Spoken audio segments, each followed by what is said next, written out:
Well, it's time for one of my movie reviews. This time I'll be reviewing Bruce Almighty. Except here's the thing, I saw it like 5 years ago, and I wasn't really paying attention to it. I was just sort of watching it while doing something else. I think what I was doing was laboriously removing the Americium-241 from 36 smoke detectors and putting them into a small lead-lined box for a later experiment. So if there's huge things about it that I've totally missed, that's why. Also, it wasn't that good of a movie, so I feel like I made the right call not really paying my full attention to it.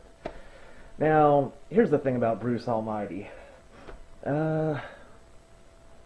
First, I know that they have to make a movie and it has to be interesting or whatever, but I'm just going to say, to begin with, Bruce really didn't use those powers well. Like, here's the thing, if God came to me, first I'd be like, whoa, holy shit, there's a God. I am taken aback. I did not see that coming. I mean, as I get older, it's harder to surprise me, but I'd be pretty fucking shocked if God existed. But if God gave me his powers, I don't think I'd be worried about these trifling fucking concerns that Bruce worries about. And, okay, he's always complaining to God. He's like, oh God, why is everything so difficult? Oh, it's all God's fault.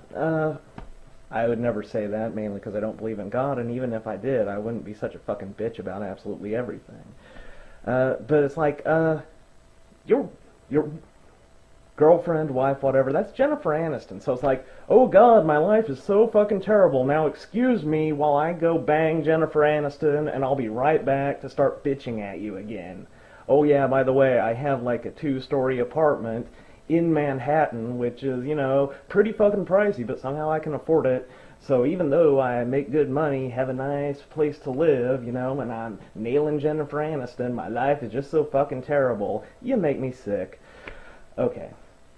Now, he's so fucking petty, and I know it's just for the movie's purposes, but it occurs to me that Christians are actually kind of like this. They're not really big picture people. Like, if I was given the powers of God, I'd be like, alright, well, first things first. Okay, God, you did give me absolutely all of your powers, right? Did you? You promise? Okay, boom! I have just taken your powers. Okay, I'm sorry if it seems ungrateful, God, but I'm going to actually try to get some shit accomplished, and I don't need an X-Factor like you just bouncing around unchecked. I mean, no offense, but your mysterious ways are kind of fucked up, and I just don't need them getting in my way. So you're still immortal, but you no longer have any powers. Sorry about that. Now take a hike. I got some shit to do. Okay, and then, I mean, you know, most of the world problems are difficult to solve because of limited resources and having to obey the laws of reality. Given godlike powers, I think I could make the world a better place. It takes some effort, but I mean, I wouldn't be like, I don't know, trying to fix my tedious little life. I mean,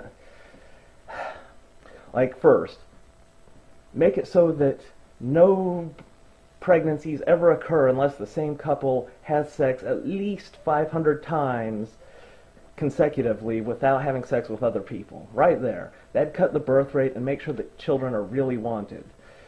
Also get rid of all venereal disease. That way people can just fuck all they want, never get any diseases, and not have unwanted pregnancies. Okay, there's a lot of problems solved right there. And here's the thing, like, I don't give money to those starving children in Africa charities and shit because it's just, one, I think most of the money doesn't go there. Two, even if you give food to these people who are starving, it doesn't really solve the problem. If anything, it makes it worse.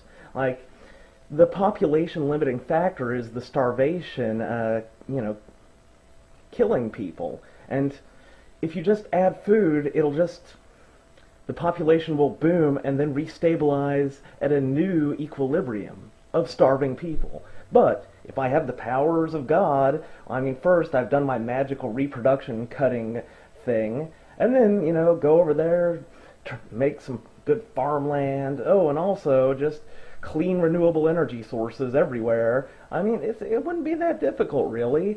But what does Bruce do? Oh, he like tries to solve shit by listening to prayers, and it's only from one city block. But even if it was from the whole world, Andy could do it. People don't know shit from Shinola. You gotta fix the system, not people's individual fucking whims, because people are selfish, short-sighted pieces of shit.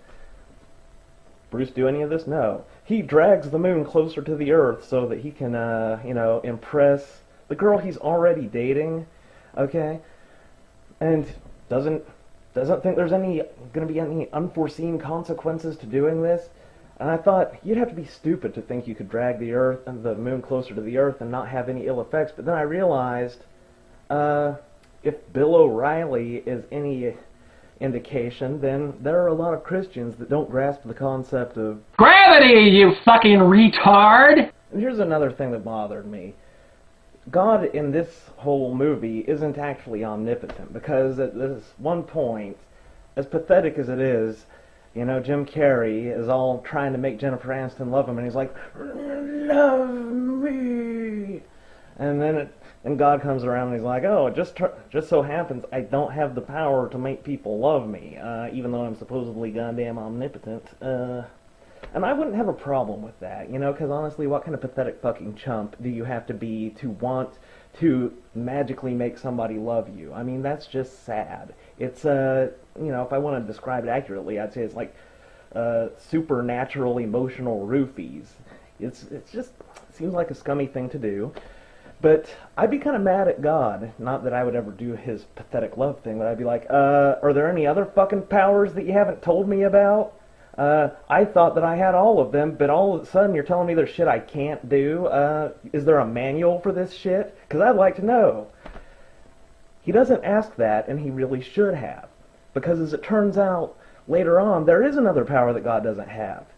The ability to survive being hit by a truck. Yeah. Jim Carrey, he gets hit by a truck, and then God's talking to him after he's dead. And he's like, oh, well, I mean, you don't expect to be hit by a truck and live. And I'd be like, yeah, I have the powers of God, motherfucker. I assume that's a basic God power, the ability to survive being hit by a truck. Are you fucking serious here? Of course, none of that would happen because I would have already taken God's powers from him. You can't just let him keep his powers. You know he's teaching you a lesson or some stupid shit like that, and he's gonna take your powers eventually, so you gotta take his first. Did Bruce even bother? No, he didn't. He's so fucking stupid. I'm sorry. Maybe I missed the point of the movie.